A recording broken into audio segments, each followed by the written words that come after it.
Baik, selamat malam. Saya ucapkan kepada Bapak, Ibu, Saudara-saudari yang saya kasihi dalam Tuhan. Selamat datang kembali dalam pendalaman Alkitab kita. Dan saya sangat senang akhirnya kita bisa belajar kembali. Kita bisa sama-sama kembali untuk merenungkan firman Tuhan pada malam hari ini. Dan bagaimana kabar Anda semuanya? Saya berharap Anda semua dalam kondisi yang sehat. Dan mari sama-sama kita menjaga kesehatan kita, sehingga kita tetap bisa terus belajar firman Tuhan dengan benar, dengan baik, ya. Oleh sebab itu malam hari ini kita akan kembali melanjutkan pembelajaran kita dengan topik yang baru. Nah, Bapak Ibu sekalian, saudara-saudari yang saya kasihi di dalam Tuhan kita Yesus Kristus, malam hari ini kita akan membahas tentang satu topik, ya. Percaya Yesus.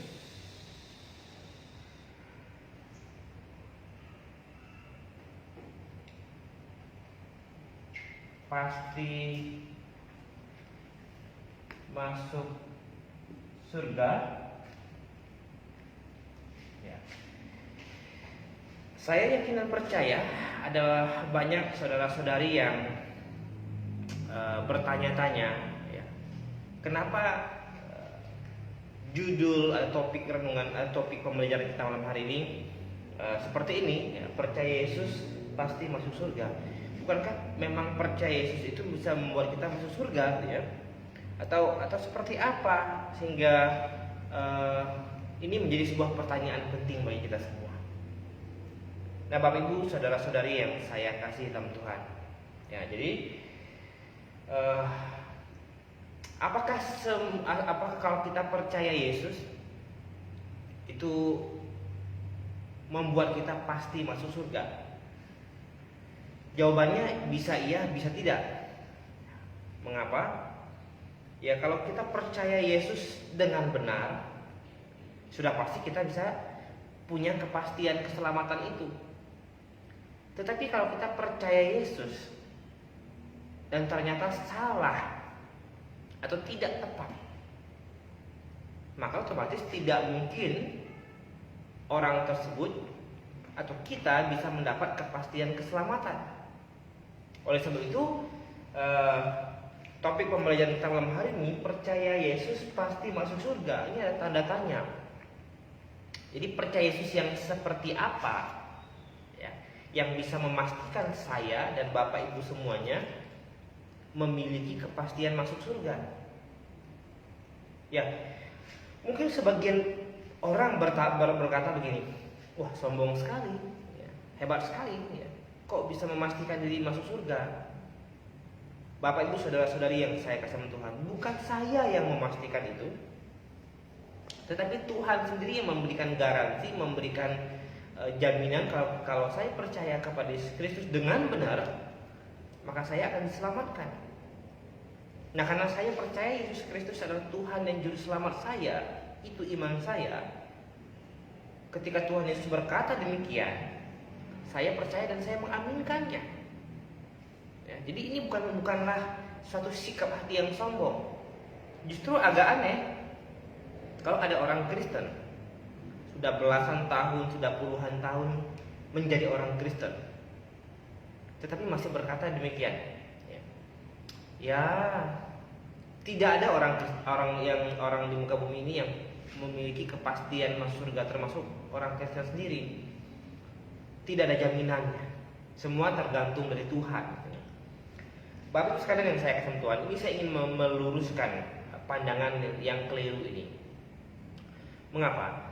Karena dari sisi Tuhan, dari sisi Allah ingin semua manusia itu diselamatkan.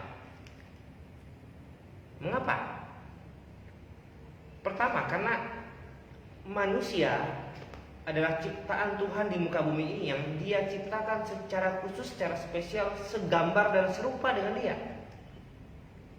Itu yang membuat kasih Tuhan, kasih Allah kepada manusia itu begitu besar dibandingkan ciptaan-ciptaan yang lainnya di muka bumi ini. Bahkan perlakuan Tuhan kepada Adam dan Hawa ketika di Taman Eden pun Ini melebihi dari ciptaan-ciptaan yang lainnya. Justru ciptaan Tuhan yang lainnya membantu Adam dan Hawa bisa survive. Seperti Tuhan menciptakan tumbuh-tumbuhan, binatang, ya, kemudian oksigen dan banyak hal yang Tuhan ciptakan. Semua Tuhan ciptakan demi keberlangsungan hidup manusia, yang adalah ciptaan yang Dia ciptakan sesuai dan segambar dengan rupa Dia.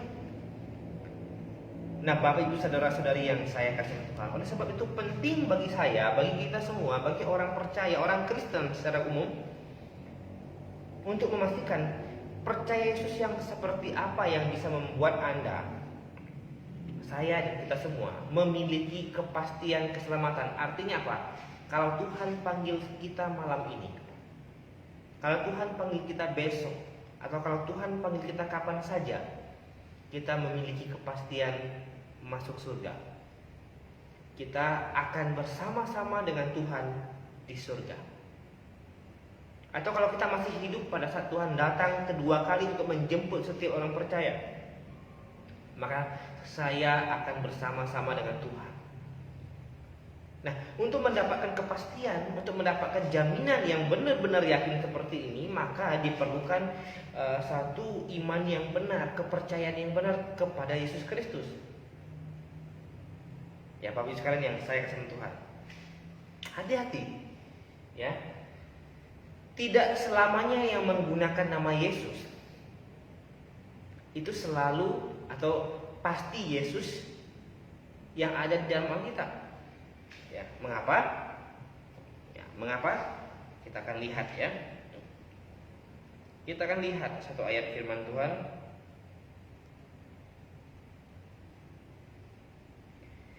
Saya akan mengajak kita melihat misalnya di Korintus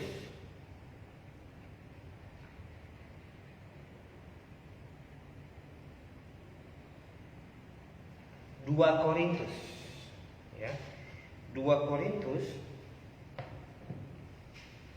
misalnya, ini saya akan hapus ya,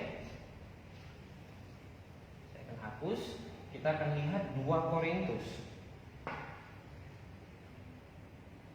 2 Korintus, pasal 11 ayat yang keempat. 2 Korintus pasal 11 ayat yang keempat, ya, firman Tuhan berbunyi demikian. Sebab kamu sabar saja jika ada seorang datang memberitakan Yesus yang lain daripada yang telah kami beritakan, atau memberitakan kepada kamu roh yang lain daripada yang telah kamu terima, atau Injil yang lain daripada yang telah kamu dengar. Jadi di dalam 1 Korintus pasal 11 ayat 4 ini ada 3, ya. Yang pertama, ada Yesus yang lain.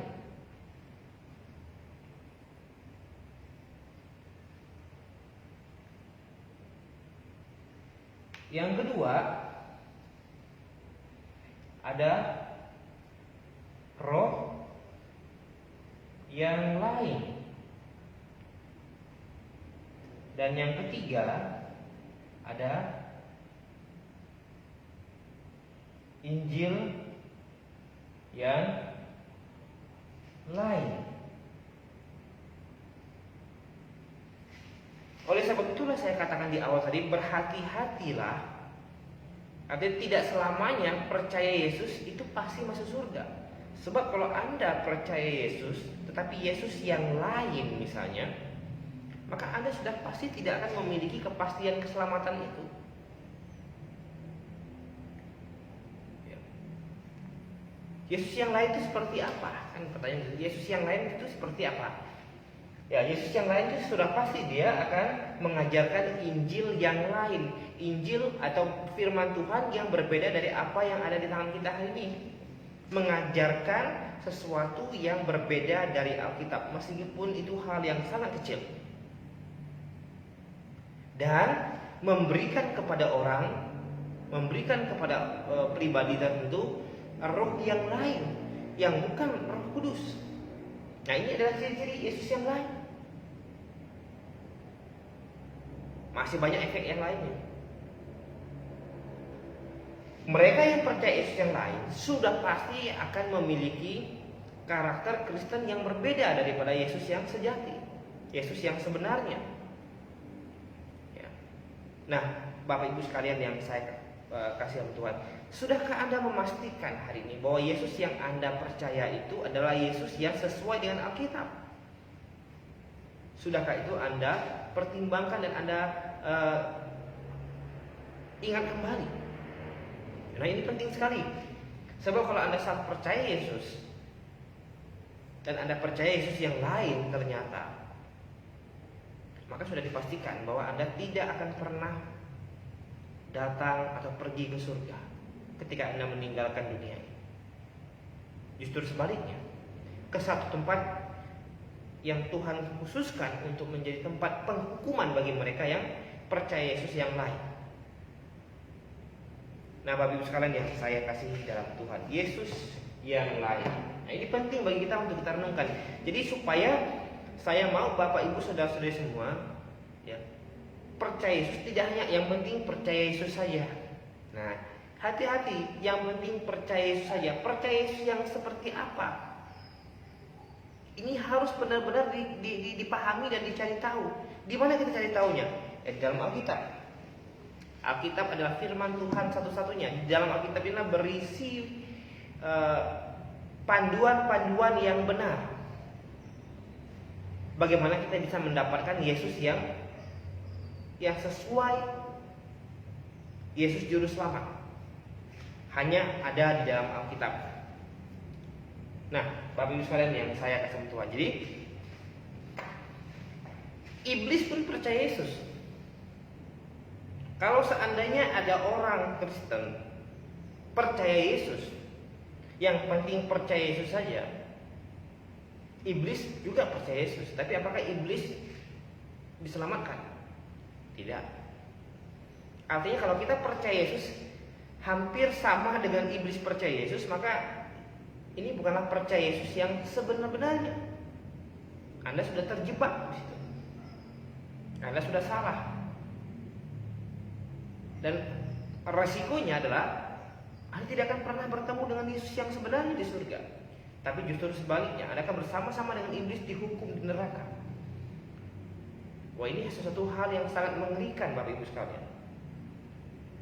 Ini satu hal yang sangat mengerikan. Nah, sebenarnya baik dalam perjanjian lama maupun dalam perjanjian baru, ya, kedua bagian kitab ini semuanya ini menggambarkan, menjelaskan tentang satu pribadi Yesus yang benar itu. Oke, kita akan lihat sama-sama pada malam hari ini. Ya, kita akan lihat sama-sama. Kita akan buat seperti ini.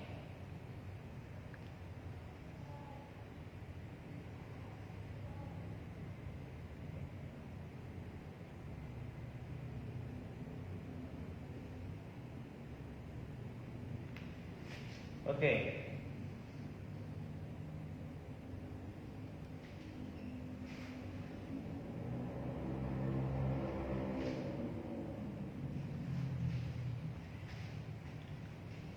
Orang-orang perjanjian lama, ya, orang-orang yang hidup sebelum kedatangan Sang Juru Selamat, Sang Mesias itu, bagaimana supaya mereka memiliki kepastian keselamatan ini? Bagaimana kalau mereka meninggal pada saat itu dan mereka memiliki kepastian akan bersama-sama dengan Tuhan di surga?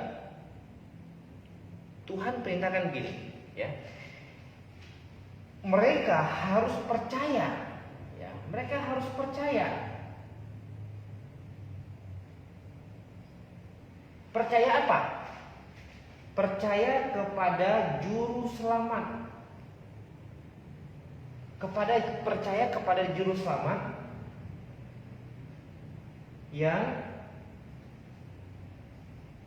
akan datang. Jadi mereka harus melewati satu proses, yaitu bertobat dan percaya. Bertobat dan percaya. Apa itu bertobat? Bertobat itu artinya mengaku diri orang berdosa dan menyesali segala dosa-dosa yang sudah dilakukan itu. Lalu percaya kepada janji Allah akan mengirim juru selamat yang akan menyelesaikan segala dosa-dosa mereka. Oleh sebab itulah orang-orang dalam perjanjian lama, orang-orang yang hidup sebelum penyaliban Yesus Kristus, mereka harus bertobat dan percaya dengan hati mereka, ya. Kemudian mereka juga harus percaya janji Allah akan kirim sang juru selamat, atau percaya kepada juru selamat yang akan datang itu. Nah, supaya mereka tetap ingat kepada janji Allah untuk akan mengirim sang juru selamat yang akan menebus dosa mereka. Oleh sebab itu mereka diminta untuk melakukan satu ibadah simbolik namanya. Karena ibadahnya banyak dalam hal ibadah dalam orang-orang perjanjian lama ini yang digambarkan, yang menggambarkan sesuatu, itu mensimbolkan sesuatu. Ya, jadi mereka harus menyembelih domba korban. Ya. Sambil mereka menyembelih domba korban, mereka bertobat dan percaya kepada sang juru selamat yang akan datang, yang akan menebus semua dosa mereka. Dosa yang pernah mereka lakukan, yang akan mereka lakukan, yang sedang mereka lakukan, semuanya sudah ditanggung akan ditanggung oleh sang juru selamat.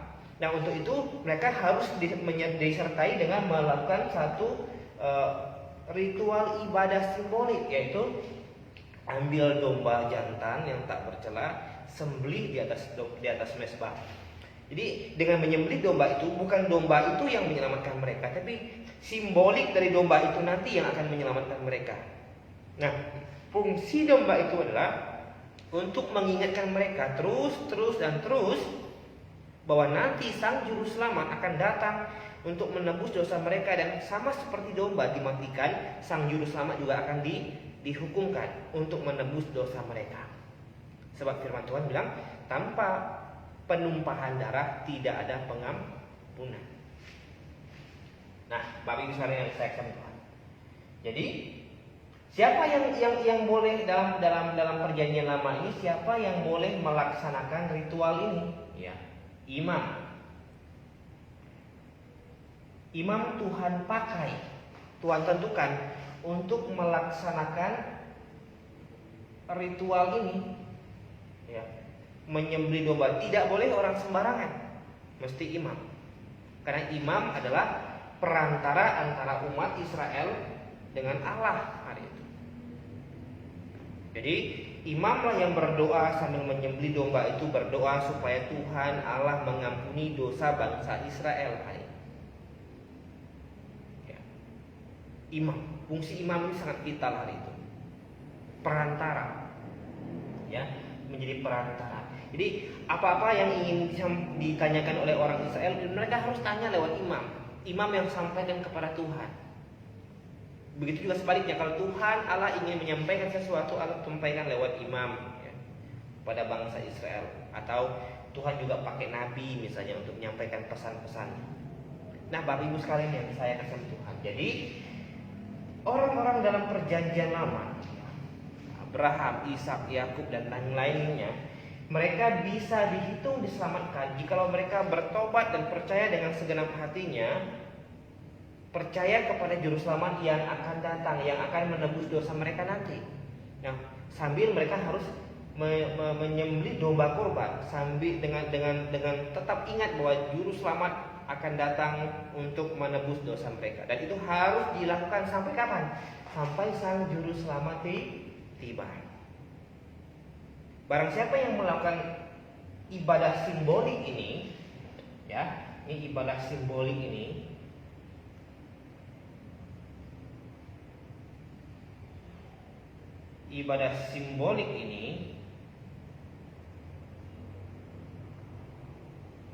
mereka dihitung melakukan kebenaran. Karena tetap ingat janji Allah akan mengirim juru selamat. Ya. Sampai pada kapan? Sampai pada zamannya Nuh. Banyak ayah gagal.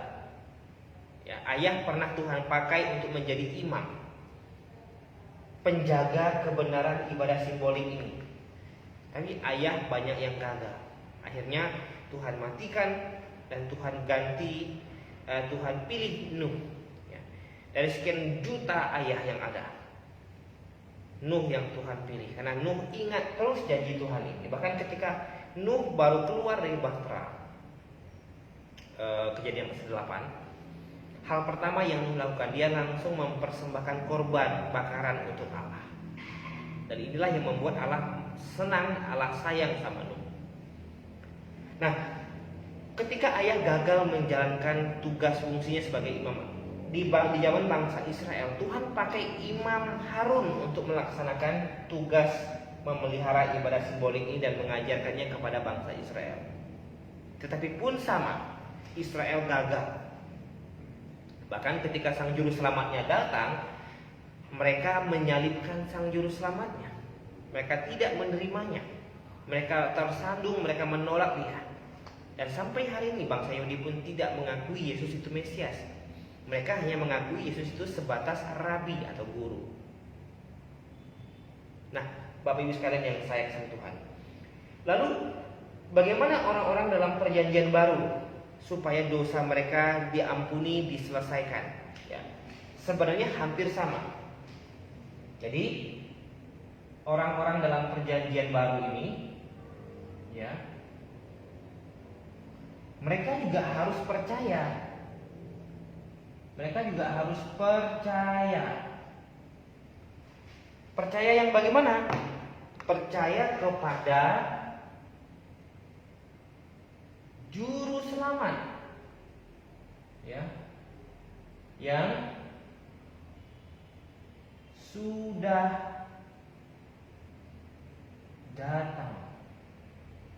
Jadi kita hari ini bertobat, percaya kepada sang juru selamat yang sudah datang, yang sudah tersalibkan guna menebus dosa-dosa kita.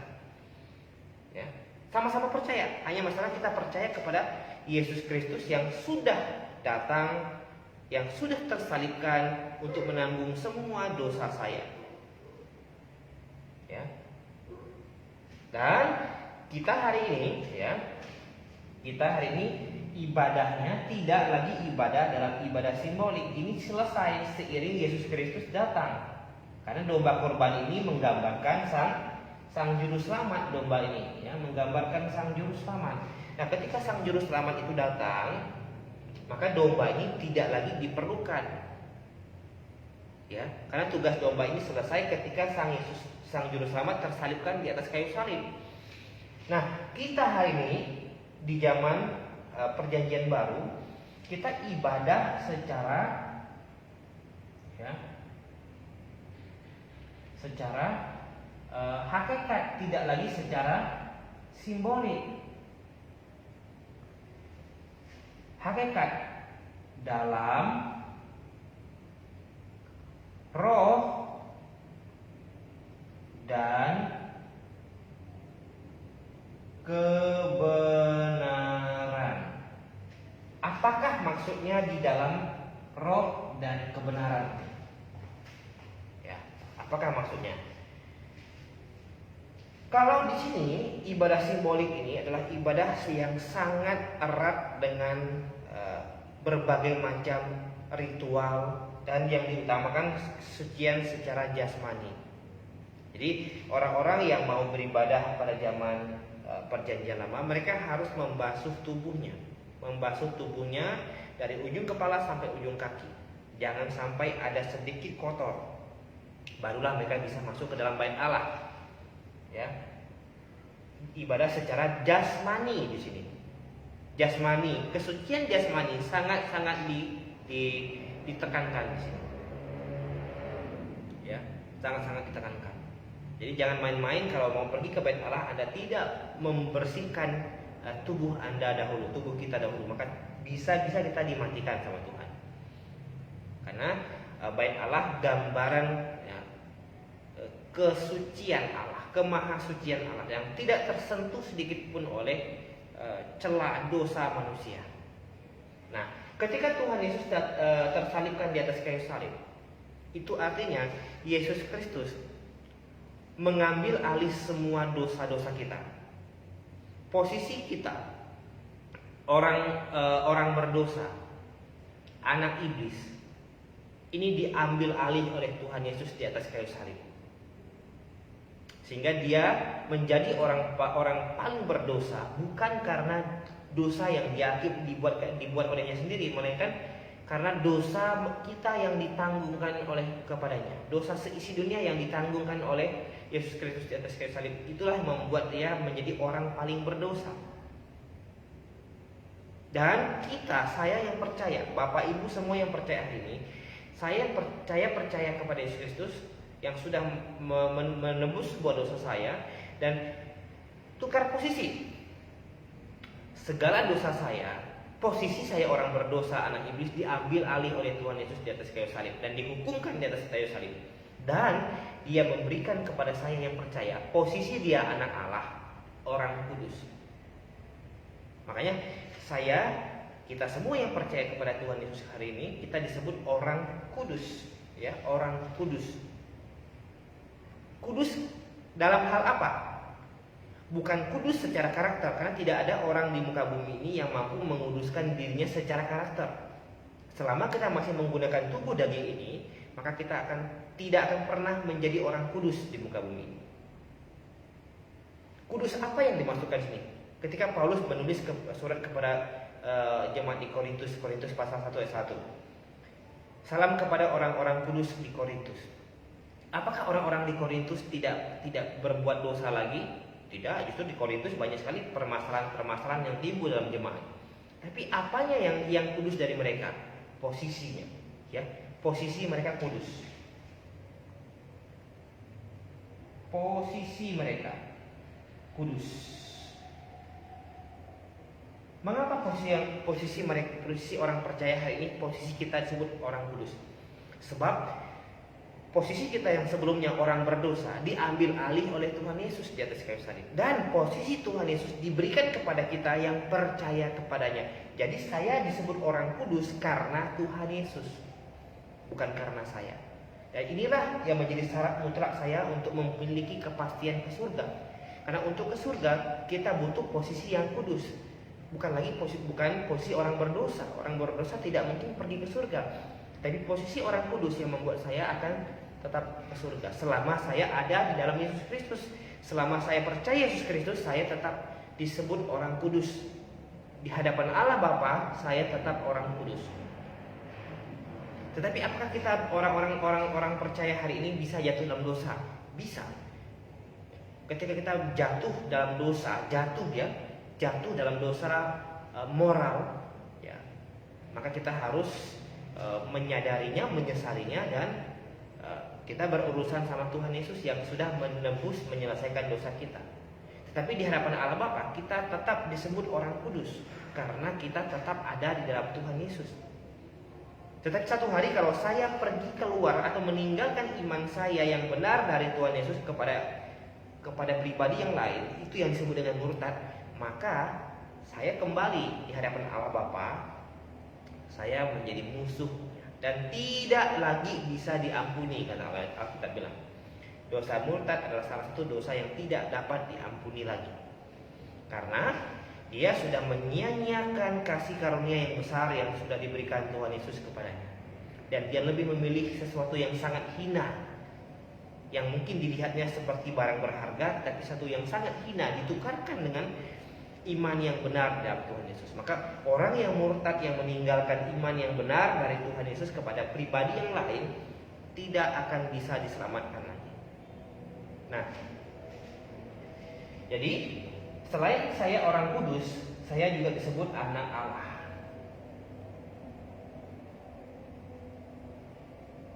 Mengapa saya disebut anak Allah? Ya karena Yesus anak Allah, status itu diberikan kepada saya yang percaya kepada Dia. Artinya ketika saya percaya kepada Tuhan Yesus Kristus sebagai Tuhan dan Juru Selamat saya mengaminkan Yesus mati bagi segala dosa-dosaku. Aku hari ini hidup bagi Dia. Jadi ada transaksi, pertukaran transaksi rohani. Saya mengaminkan semua dosa saya diambil alih oleh Tuhan Yesus. Dan saya juga hari ini berkomitmen untuk hidup bagi Dia. Karena seharusnya lah saya yang dihukumkan, tetapi Tuhan Yesus mengambil alih posisi saya. Dan hari ini yang hidup dalam hidup saya bukan lagi saya sendiri, melainkan Yesus Kristus yang hidup dalam diri saya.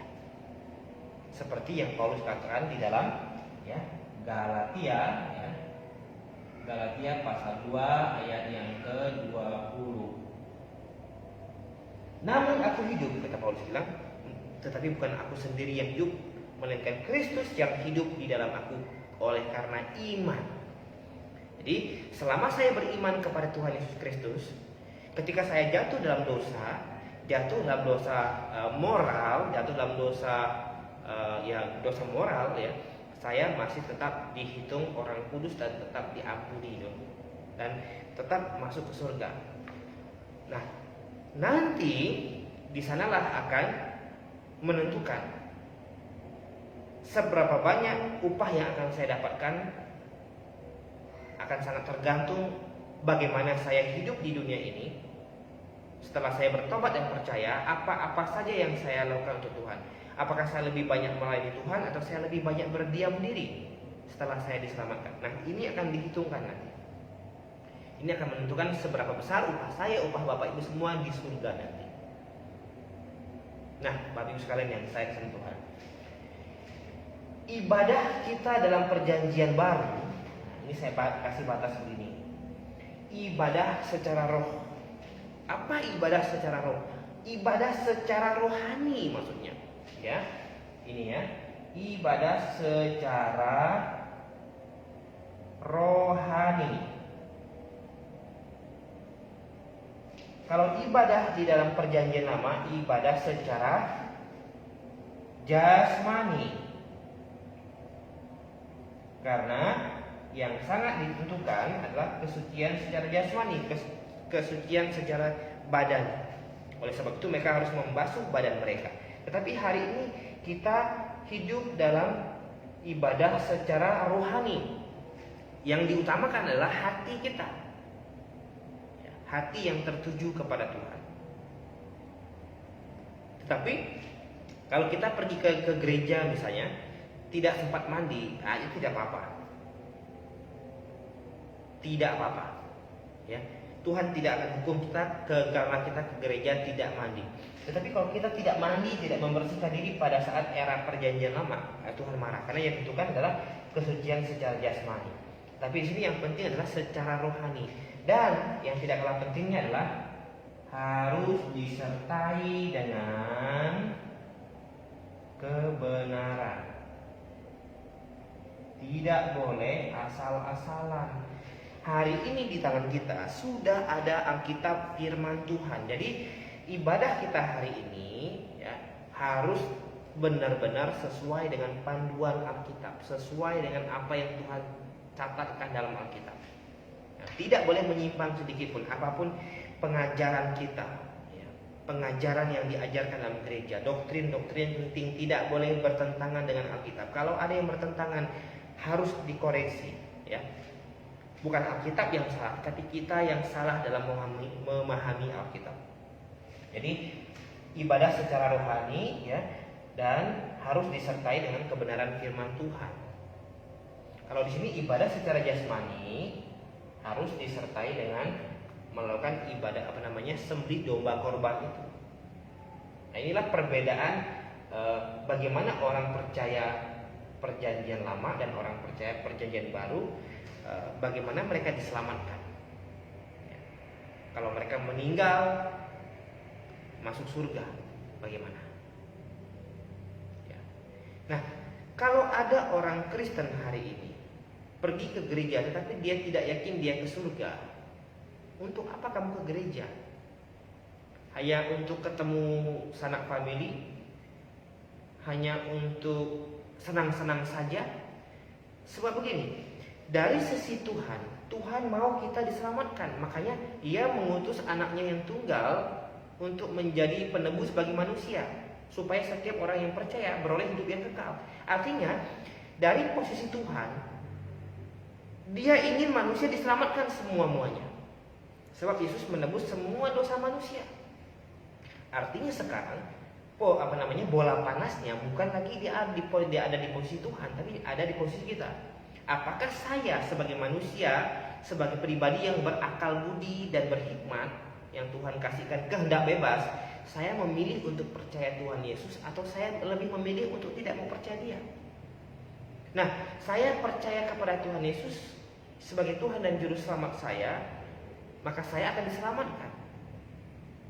Dan tidak mau merespon Injil, tidak mau merespon penyaliban Yesus Kristus di atas kayu salib, maka dia tidak akan diselamatkan. Walaupun kamu adalah Kristen sejak lahir, walaupun kamu anak pendeta, anak majelis di gereja, pun tidak ada gunanya. Sebab iman bukan karena dibawa oleh orang tua, tapi urusan pribadi kita dengan Tuhan. Tidak ada orang tua yang bawa anak ke surga. Tidak ada anak yang bawa orang tua ke surga. Suami bawa istri ke surga, istri bawa suami. Tidak. Masing-masing sebagai orang dewasa kita harus mempertanggungjawabkan iman kita sendiri. Ya, paling-paling saya ajarkan kepada anak istri saya bagaimana supaya diselamatkan yang benar. Supaya bisa suatu hari kalau Tuhan panggil kita sama-sama kumpul di surga sebagai orang kudus nanti. Jadi percaya yang seperti apa yang bisa menyelamatkan kita dan membuat kita punya kepastian keselamatan? Percaya Yesus Kristus yang sudah menebus semua dosa-dosa saya. Semua loh ya, bukan sebagian-sebagian. Nah, semua dosa itu yang mana saja dosa yang sudah Tuhan tebus? Oke. Dosa yang pernah saya lakukan, artinya dosa lampau. Dosa yang sekarang saya lakukan, dosa yang saat ini sedang kita lakukan, atau bahkan dosa yang akan kita lakukan, dosa di masa datang. 1 menit kemudian, 1 jam kemudian, 1 hari kemudian, 1 bulan kemudian, 1 minggu, 1 tahun kemudian, sudah juga diampuni oleh Tuhan. Sebab Tuhan Yesus mengampuni semua dosa manusia, bukan satu dosa.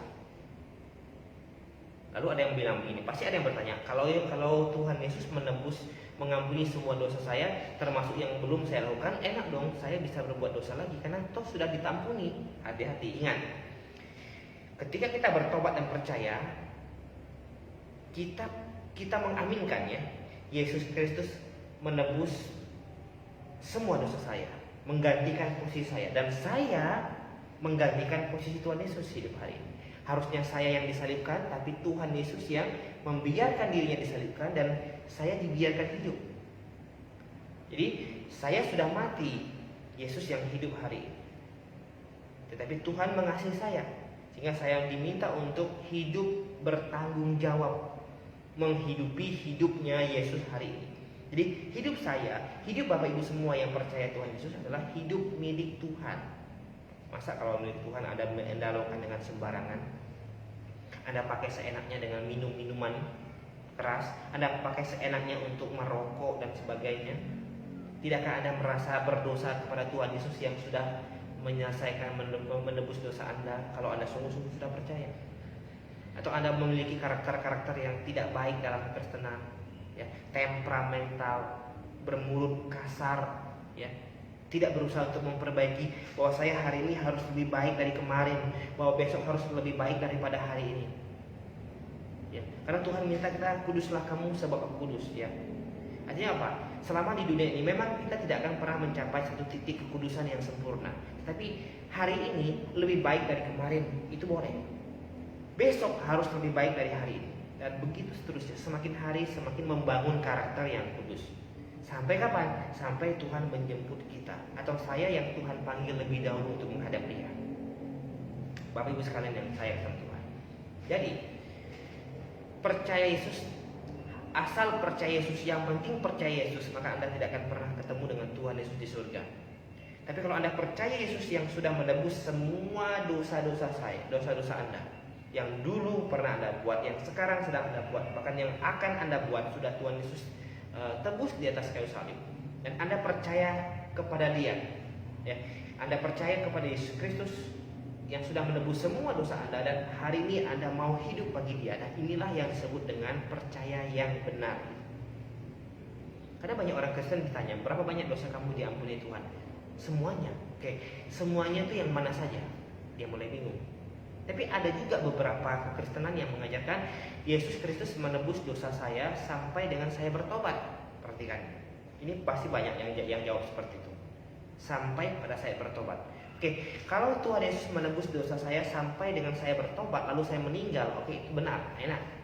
Tapi kalau sampai dengan saya bertobat, lalu setelah itu saya masih hidup lagi panjang, setahun, 2 tahun, bahkan 15 tahun kemudian saya masih hidup, dan saya masih bisa jatuh dalam dosa, saya masih bisa berbohong, saya masih bisa marah, dan masih bisa melakukan hal-hal yang lain.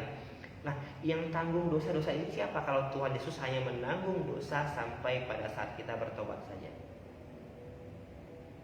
Ada kekacauan pengajaran. Tapi Yesus Kristus yang saya percaya mengampuni semua dosa saya, yang pernah saya lakukan, yang sekarang sedang lakukan, yang akan datang pun sudah Tuhan ampuni dan selesai. Tapi bukan berarti saya seenaknya. Justru saya harus hidup penuh dengan tanggung jawab. Sebab hidup yang saya hidupi hari ini adalah hidup di dalam Yesus Kristus.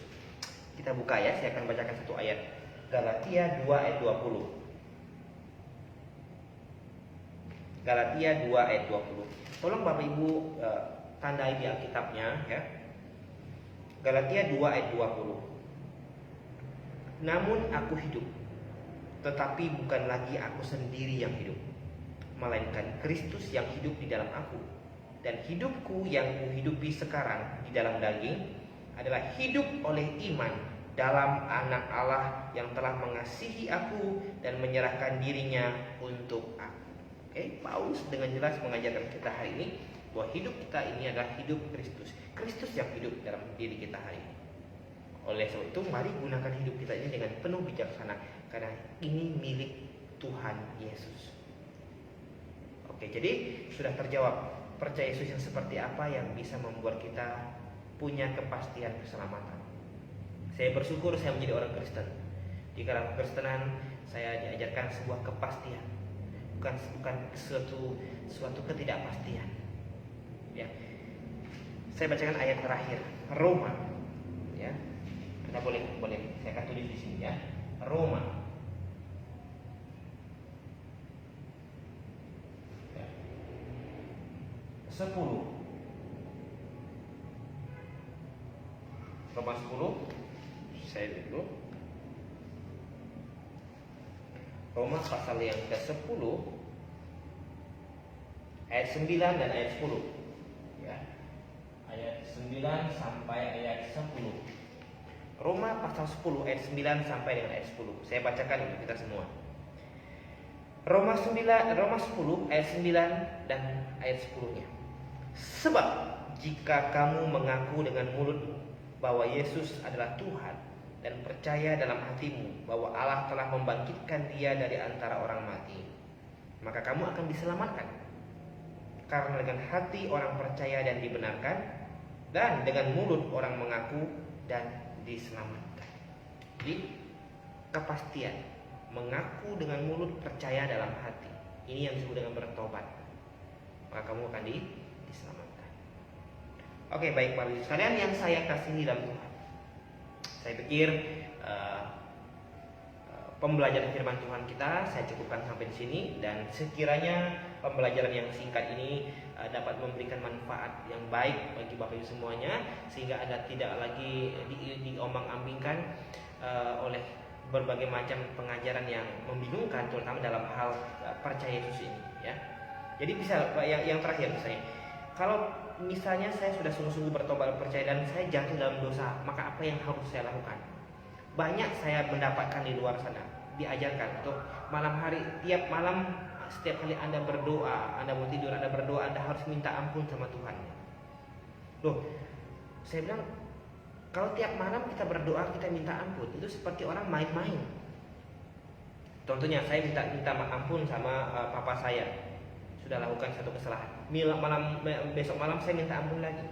Besok malam saya minta ampun lagi. Lalu di hadapan papa saya, ini anak ini serius ya sih kok minta ampun terus gitu loh.